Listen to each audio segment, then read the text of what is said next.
여러분 안녕하세요. 생각 채널입니다. 국내에서는 코덱스 삼성 자산운용 다음으로 2위를 차지하고 있는 타이거 미래에셋 자산운용인데요. 최근에는 투자자들의 입맛을 정말 잘 찾아서 좋은 ETF 상품들을 많이 내놓고 있고 성과도 잘 챙겨가고 있는 ETF는 대부분 미래에셋 자산운용의 타이거 ETF 상품들이 아닐까 합니다. 심지어 미래에셋 자산운용은 지난 2018년도에 글로벌 X를 인수하면서 정말 엄청난 성장을 하고 있다는 생각이 드는데요. 이렇게 전 세계 투자자들의 관심과 투자를 받고 있는 매력적인 ETF 상품들이 많은데 한번 관련된 내용들을 살펴보겠습니다. 세계 첫 상장 지수 펀드인 스파이 ETF는 미국의 대표 지수 중 하나인 S&P 500 지수를 추종하는 ETF 상품인데요. 금융시장에 등장한 지는 28년이 넘었습니다. 따라서 이제 우리들에게는 ETF가 더는 낯선 투자법이 아니라는 의미인데요. 그동안 ETF는 많은 변화를 거쳐왔습니다. 처음에 단순히 정해진 지수를 추종하던 초기에서 벗어나서 현재는 거의 모든 글로벌 자산에 쉽고 편리하게 투자할 수 있는 상황입니다. 미래에셋 ETF는 2006년에 한국거래소에 타이거 ETF 세계 시리즈를 상장하면서 시작이 됐는데요.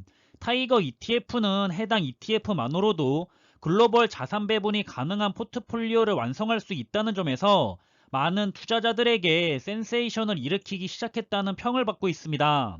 그리고 미래에셋은 글로벌 테마형 ETF에서도 자금 유입과 수익을 주도하고 있는 중인데요.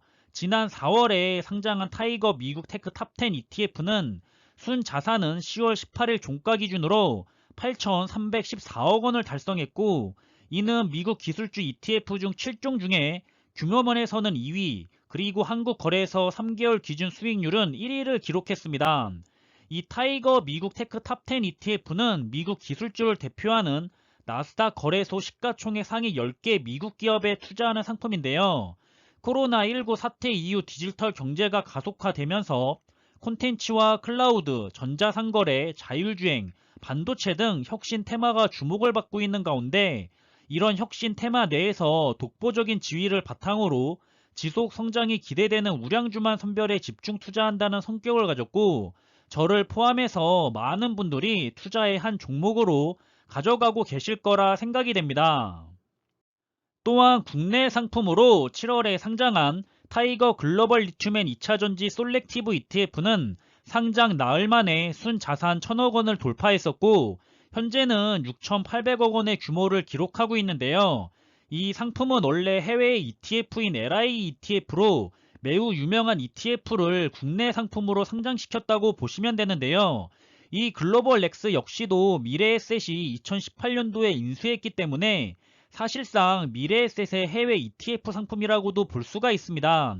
이 LIT ETF는 마찬가지로 10월 18일 기준으로 시가총액이 6조 원 가까이 될 정도로 엄청난 인기를 자랑하면서 관심과 투자를 받고 있는 해외 글로벌 2차전지 ETF라고 보시면 됩니다. 다음은 타이거 차이나 전기차 솔렉티브 ETF인데요. 지난 7월 국내 해외 주식형 ETF 중 최초로 순자산 1조 원을 돌파했고 2달여 만에 2조 원을 넘어설 정도로 투자자들에게 엄청난 관심과 투자를 받고 있는 ETF 상품입니다. 10월 18일 종가 기준으로는 2조 3,200억 원으로 이는 국내 상장된 전체 ETF 중에 코덱스 200 ETF 다음으로 2위 규모라고 하는데요.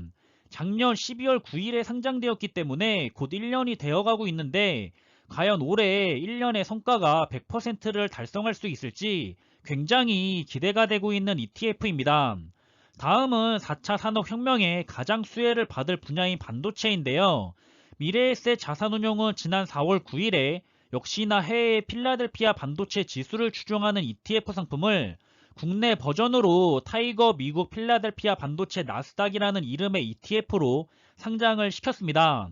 해외의 반도체 ETF로는 XOXQ나 XOXX, SMH ETF가 있는데요. 이 중에서 필라델피아 반도체 지수를 추종하는 ETF는 SOXX가 기초 지수를 변경했기 때문에 이제 SOXQ ETF만 필라델피아 반도체 지수를 추종하고 있지만 모든 반도체 ETF는 추종하는 지수의 구성 종목이 비슷하기 때문에 사실상 흐름은 거의 동일하게 흘러갑니다.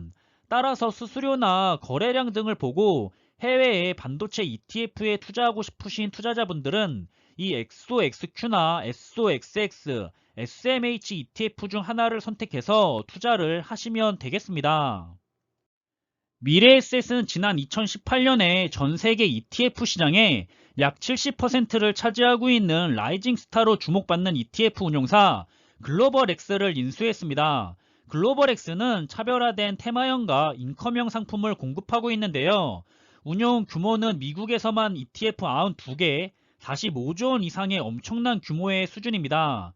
특히 기술 발전과 인구구조, 인프라 등을 주제로 나눈 다양한 테마형 ETF가 장점으로 꼽히고 있는데요. 앞서 말씀드린 것처럼 아마 우리들이 가장 익숙하게 알고 있는 ETF는 2차전지 ETF인 LIT ETF와 자율주행과 전기차 ETF인 DRIV ETF가 가장 친숙할 거라 생각이 됩니다. 두 ETF 모두 원래 글로벌엑스에서 운영하던 해외 ETF를 국내 ETF 상품으로 미래에셋에서 상장시킨 거고요. 따라서 우리 투자자들은 편하게 국내 ETF 상품으로 투자를 할 수도 있고 투자 전략에 따라서 해외 ETF로 직접 투자하고 싶으신 투자자분들은 해외 ETF로 직접 투자를 하시기도 하실 겁니다. 그리고 최근에 주목받고 있는 ETF 상품은 역시나 4차 산업과 관련 있는 로봇과 인공지능 분야에 투자하는 ETF인 BOTZ ETF가 있다고 하는데요. 상장 후 5년 동안 연평균 20%의 좋은 성장을 하고 있는 분야입니다. 5년의 성과를 보면 나스닥 100인 QQQ보다는 낮았고 S&P 500인 스파이보다는 좋은 모습인데요. 이 로봇과 인공지능 분야는 앞으로가 기대되는 분야인 만큼 미래를 보고 투자를 하시는 분들이 많은 것 같습니다. 그리고 역시나 앞으로 미래에 점점 더 중요해지고 있는 분야인 의료 부분과 헬스케어 부분인데요. 작년인 2020년 7월 29일에 상장된 ETF 상품으로 원격 의료와 디지털 헬스 분야에 투자하는 EDOC ETF가 요새 많은 관심을 받고 있다고 합니다. 이 분야는 아무래도 코로나19 사태 이후에 급격히 확장 중인 원격 의료로 눈을 돌린 투자자들이 글로벌 원격 의료와 디지털 헬스 관련 기업에 투자하고 있는 것으로 분석하고 있고요. 아쉽게도 잘 성장하다가 올해 초에 조종장 이후에 주가는 횡보하고 있는 모습이지만 반대로 지금을 기회로 삼아 관심 있는 분들은 투자에 들어가실 수도 있을 것 같습니다. 또한 코로나19로 인해서 가장 수혜를 받기 시작했고 역시나 미래에 아주 유망하다고 분석되는 분야인 게임과 e스포츠에 투자하는 히어로 ETF입니다. 작년부터 잘 성장해 왔지만 아쉽게도 역시 올 초에 조종장 이후에 아직도 주가가 횡보하고 있는데요. 그래도 이제는 시대가 변화하고 있고 이런 게임과 e스포츠 문화가 자리를 잡고 있는 이상 앞으로 계속해서 발전될 수밖에 없는 산업으로 기대를 모으고 있습니다. 그리고 글로벌엑스는 중국 시장에도 많은 투자 상품을 상장해 놓고 투자를 진행하고 있는데요. 중국의 전기차와 배터리 분야에 투자하는 ETF 상품도 있고 바이오텍 분야의 투자 상품, 클린 에너지 부분에 투자하는 상품, 컨슈머 브랜드 분야에 투자하는 상품 등이 상장되어 있습니다. 글로벌 ETF 리서치 업체인 ETF GI에 따르면 미래에셋 글로벌 ETF는 전 세계 운용사 중에 순자산 규모는 15위를 기록하고 있고 지난해 1년간 자금 순유익 규모 역시 10위권을 차지했다고 하는데요. 이렇게 전 세계 시장을 무대로 금융 수출을 본격화하는 것은 물론 다양한 글로벌 ETF를 활용해서 덩치를 키우고 있는 미래에셋의 성장세가 앞으로도 매우 기대되고 있습니다. 개인적으로 정말 미래에셋이 요새 정말 열심히 일을 하고 있는 건지 국내 ETF든지 해외 ETF든지 유명하기도 하고 좋은 ETF들을 많이 상장시켜서 투자자들에게 관심과 투자를 받고 있는 것 같은데요. 앞으로도 계속해서 투자자들의 입맛을 사로잡는 좋은 여러가지 ETF들을 상장할 거라 기대하고 있습니다. 좋은 투자 종목들이 많은 만큼 우리들은 그 중에서 마음에 드는 몇 가지 ETF 상품을 잘 골라내서 장기 투자만 한다면 꼭 좋은 성과를 보다 받을 수 있을 거라 생각이 됩니다. 그럼 이번에 준비한 내용은 여기서 마무리하겠고요. 남은 하루의 시간도 즐겁고 기분 좋은 시간으로 마무리하시길 바라겠습니다. 항상 준비한 내용들이 여러분들이 투자하는 데 있어서 많은 참고가 될 수 있는 좋은 영상이 되기를 바라고 있고요. 심리적으로도 그리고 좋은 정보로도 도움이 되었으면 좋겠습니다. 그럼 영상이 도움이 되셨다면 구독과 좋아요 부탁드리고 저는 다음에 더 좋은 정보들로 찾아뵙겠습니다. 감사합니다.